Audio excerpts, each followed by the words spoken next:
Okay, you have to give a speech. Maybe it isn't a big speech, maybe it's just the introduction to a meeting with 10 people in it, but you have to speak in public and you're scared to death, you don't know what to do. There was a survey that was done, and more than 50% of people would rather die than give a speech. That is crazy. I don't know why I enjoy giving speeches. I think it's because I'm weird. But if you're afraid to give a speech, it's probably for one main reason, and that is you're not prepared. If you actually prepare to give the speech, you got a much better chance of succeeding, right? And so the thing is, how do you prepare? Like, what's the first thing that should come out of your mouth? And the first thing that should come out of your mouth, I'm going to give you three. There's a three-step formula for giving a good speech. It's actually a short speech, but then you repeat that formula over and over, and you're going to give a good speech. The three-step formula I stole from Aaron Sorkin. Aaron wrote the television series The West Wing. He is an incredible communicator. He's great at story. It comes from him, and it's actually how he writes screenplays, but it's how you're going to write a speech. I only added one part to it. It is this: intent and obstacle. Intent and obstacle. So when Aaron sits down to write a scene, he wants to know, what does the hero want, or what does the group protagonist want, and what is in their way.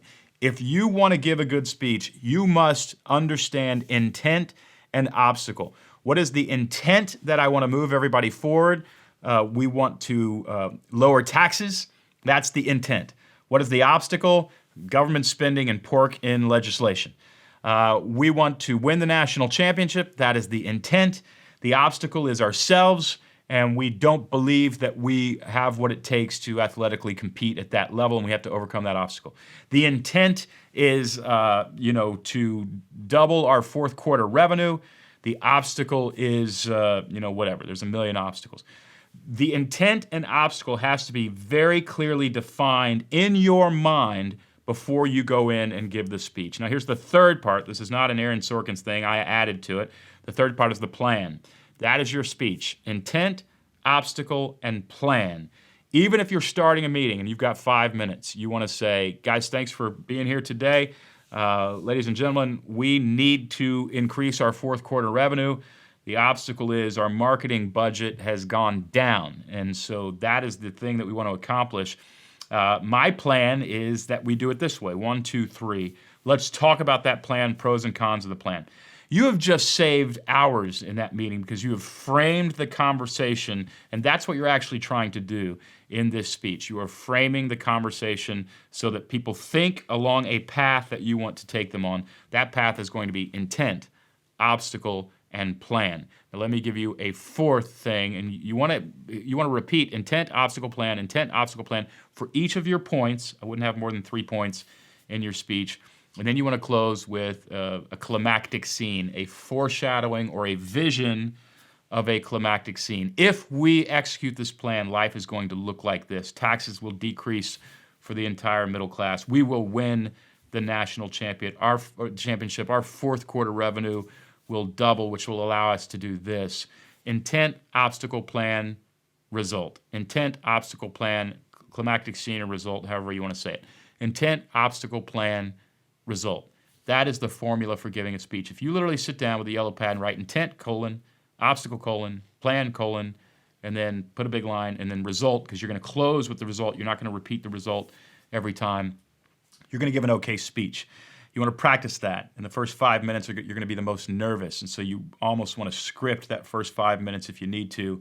If you can get a laugh from the audience, usually calms you down pretty quickly. But the formula is intent, obstacle, plan. So what is my simple tip for you? It is this: write down intent, obstacle, plan. That is the formula for your next talk. I don't care who you're talking to, intent, obstacle, plan.